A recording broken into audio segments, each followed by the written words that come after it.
Yogaha Karmasu Kaushalam.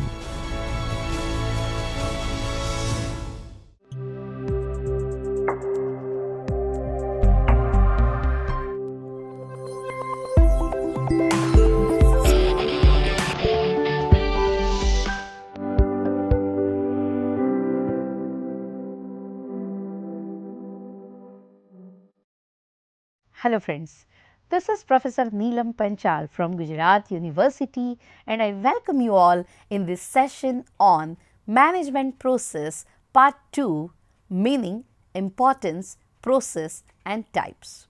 Friends, in the previous session, we have tried to understand that management is a continuous process. It involves different functional areas and in the last session, we focused upon the planning, organizing and staffing.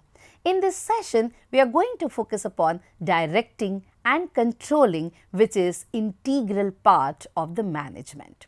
We have seen that the managers must perform all these functions to achieve the desired objectives and the desired organizational goals. Directing is very important because whatever leader directors, accordingly the followers are trying to understand and perform different activities. On the other hand, after direction, controlling is a very important because control is the key to success. In control, what we are trying to do is we are trying to compare the actual with the standard set. And if there are any deviations, we are trying to take the corrective actions in an organization. So, during this session, we are going to focus upon the two important areas, that is directing and controlling, which is focusing upon the motivation of the employees to achieve the organizational goals as well as monitoring and evaluation of the activities of the organization. Let me explain you the objectives of this session. The objectives of the sessions are to make you understand the meaning and significance of directing, to make you understand the types of directing and the process that are involved in the directing, to make you understand what is control and what are the types of control. Also, to make you understand the significance of control in the organization, and lastly, to make you understand the process of control and the dynamics of the control mechanism. Let us start by understanding the word directing. Friends, directing is concerned with the initiation of the organized action and boosting people to work. It involves the assistance and it involves the issuance of the orders and instructions and leading and motivating the employees to execute them. So, directing is the interpersonal aspect of the management that leads and that deals directly with influencing, guiding, supervising and motivating the subordinates for the accomplishment of a predetermined objectives. Planning, organizing and staffing, they are merely preparations for doing the work, but the work is really initiated when the direction starts. According to Kunz and O'Donnell, direction is the interpersonal aspect of managing by which subordinates are led to understand and contribute effectively and efficiently to the attainment of the enterprise objectives. So, the managers must stimulate the action by giving the directions to his subordinates through orders and supervising their work to ensure that the plans and the policies to achieve the desired actions and the results. Let us understand what is the importance of directing. Friends, direction is one of the most complex functions of the management, which can be learned and perfected only through long experience. It is the central point in which the achievement of the goal is achieved. It is also called an activity function of the management because it is through the direction the operation of enterprise starts. It provides many benefits to the organization, which involves number one, initiates action. So, direction initiates the actions that motivates the people to convert the resources into the productive outputs. So, it gives substance to the managerial function of planning, organizing, staffing and controlling. People learn to manage the resources effectively in the most effective manner that results in their optimal utilization. Next is it creates the sound work environment. So, if the direction is issued in consultation with the employees, then it creates an environment of understanding where people work to their maximum potential willingly and enthusiastically to contribute towards the organization goals. Another thing is it develops the managers. So, managers who are personally involved and they are personally motivated to work, they can also direct others to work. Managers develop their skills and competence, motivation, leadership and a communication. It contributes to bringing the people together, and this is beneficial for both the employees and the organization, and the direction thus prepares the future managers. Another thing is behavioral satisfaction. Since the direction involves human behavior and a psychology, employees feel behaviorally satisfied and personally inspired to achieve the organizational goals. It also increases the productivity. So, personally satisfied employees, they are going to contribute towards the output and the efficiency of the organization. Direction utilizes their potential and enhances the ability to work. Another thing is it achieves the coordination. So, directing aims at a continuous supervision of the activities, and it achieves the coordination by ensuring that the people engage in a planned activities in a coordinated manner, and it integrates the actions of the employees that increase the understanding of the mutual interdependence and their collective effort to achieve the organizational goals. Another important point is it facilitates control.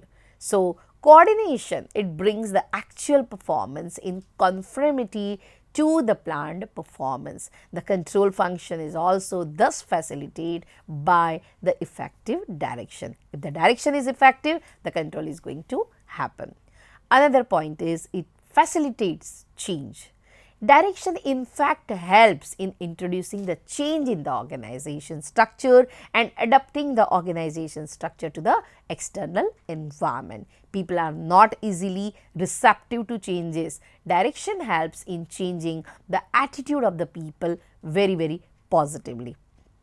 Another thing is it facilitates the growth. So, organization open to change is responsive to growth, and the direction enhances physical, financial and the human resources, and it balances various parts of the organization. It creates a commitment among the individuals to increase their performance. Now, let us try to look into the elements of directing. Friends, directing deals with the interpersonal relations. It is the doing or implementing phase of the management. Hence, it is called the management in action. All the activities related to the directing, it can be categorized into the 4 different types of directing. So, they are supervision, communication, motivation and a leadership. First is supervision. Supervision is an important element of directing, and it implies overseeing the work of the subordinates to guide and regulate their efforts. Supervision is a crucial aspect of the management. So, the supervisor is in direct contact with the workers and act as a link between the workers and the management. Purpose of supervision is to ensure that the subordinates perform their task in accordance with the prescribed procedure and as efficiently as possible. Secondly, communication. So, it is a process of passing the information, viewpoints, facts, ideas, opinions and understanding from one person to another. It is a two-way process, and it is a complete when there is a response from the recipient of the information. So, communication may take several forms: orders, instructions, reports and the suggestions also. Thirdly, leadership. So, leadership may be defined as the process by which the manager guides and influences the work of his subordinates. So, the success of every enterprise is dependent upon the quality of its leadership. For example, Reliance would not have achieved its current success, but the able leadership of Dhirubhai Ambani, right, a leader that exercises his influence over the followers using the informal authority or the power. Another thing is motivation. Motivation means inspiring subordinates with a zeal to do the work for the accomplishment of the organizational objectives. So, a manager should make appropriate use of the motivational tools to encourage the subordinates to work harmoniously towards the achievement of the organizational goals. And the different individuals are motivated by different types of the rewards and such as financial incentives or the non-financial incentives. Now, the last function here is a controlling. So, controlling is seeing that the actual performance is guided toward the expected performance. So, all the other functions of the management cannot be completed effectively without the performance of the control function. It implies that the measurement of the accomplishment against the standards and the correction of the deviation, if any, to ensure that the achievement of the organizational goals are happening. So, the efficient system of the control, it helps to predict deviations before they occur. Friends, according to Theo Hemin, controlling is the process of checking whether or not proper progress is being made towards the objectives and the goals and acting if necessary to correct any deviation. So, controlling ensures that there is an effective and efficient utilization of the organizational resources to achieve the organizational goals. Controlling has two basic purposes, that is, it facilitates coordination, it helps in planning. Now, let us try to understand importance of controlling. Friends, it is said that a good control system provides timely information to the manager, which is very useful for conducting various operations. The road signals at the road crossing, it illustrate the significance of control. Road signals are necessary to ensure the accident-free and a smooth traffic management controls are essential for any organization to operate smoothly. So, the significance of the good control systems includes, number one, it provides the basis of the future action. So, control provides the basis for the future actions. It reduces the chances of the mistakes that is being repeated in future by suggesting the preventive steps. Secondly, it facilitates the decision making. So, the process of the control is complete only when the corrective measures have been taken, and it requires making the right decision as to do what type of follow-up action is to be taken. Thirdly, it facilitates discipline and order. So, the existence of a control system has a positive impact on the behavior of employees. They are cautious about executing their duties as they know that they are being observed by the superiors. Another point is it facilitates coordination. So, control helps in the coordination of the activities of the various departments of the enterprise, and it provides them with a unity of direction. Also, it facilitates motivation. So, friends, in general, a control system is the most effective when it motivates the people to higher performance. Since most of the people respond to a challenge, achieving a tough standard may provide a greater degree of accomplishment. Another point is effective plan implementation. So, controlling and planning, they are independent, and control is the only means to ensure that the plans are being implemented, and control points out shortcomings of not only the planning but also other functions of the management. So, comparison can be done through various performance reports and the personal observation. Now, let us understand the control process. So, control process involves different steps. Number one is trying to look into identification of the standards.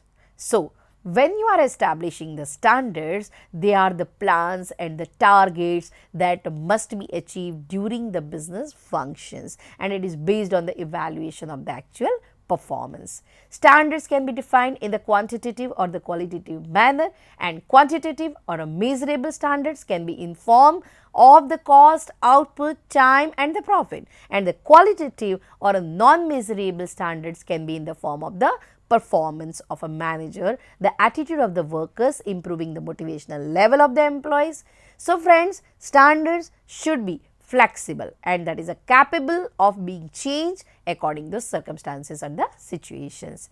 Second thing is a measurement of the performance. So it involves the measuring the actual performance of the various individuals, groups and the units. So the measurement of the tangible standards is a straightforward as it can be interpreted in the quantitative terms. So the frequency of the measurements, it depends upon the nature of the work, nature of the task that is being controlled qualitatively. Third is comparison of the actual and the standard performance. So comparing the actual performance with the planned target is very important, and you have to make sure that if there are any deviation, that can be defined as the gap between the actual and the standard laid down. And then the manager must find out the extent of the deviation and the cause of the deviation, and the manager must exercise the control by exception. He must target the deviations that are critical to the business. Fourthly, you need to see the taking remedial action. The causes and the extent of the deviations are known. The manager must detect the errors and take the remedial actions, and the measures that are deviations don't occur again. So reproductive or the corrective actions can be reprimanded of the standards, classification of the duties and training of the employees. And then lastly, you can do the overall control of the organization with this type of process. Now, after understanding all the functions in detail, let us try to understand and let us try to summarize the session.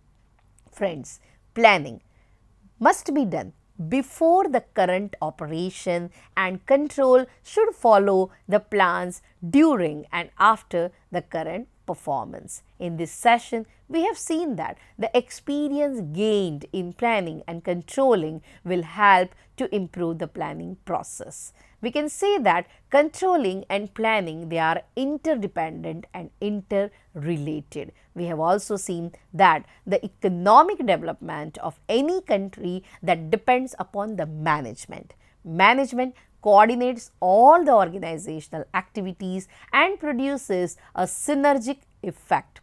Managers, in fact, they are the responsible for taking actions that will make it possible for the individuals to make their best contribution to the group objectives. We have seen that managing as a practice is an art, and the organized knowledge underlying the practice may be called as a science. In this context, science and art are not mutually exclusive, but they are complementary. In this session, we have also seen that all the managers manage the functions of the planning, organizing, staffing, leading and controlling, although the time spent in each function, it will vary, and the skills required by the managers at different organizational levels also vary.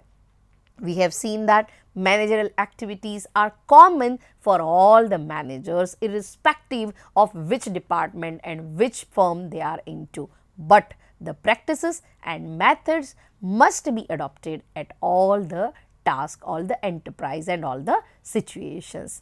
We have seen that the universality of the management states that the managers execute the same functions regardless of their place in the organizational structure or the type of the firm in which they are managing. We have tried to look into all the functionalities of the management, the types of plan, the processes, the steps in the process and what needs to be done at each level and each function area in the organization. I hope you are clear in detail about all the fundamental and functions of the management, its types, its processes and the steps involved. I hope you like the session. Thank you.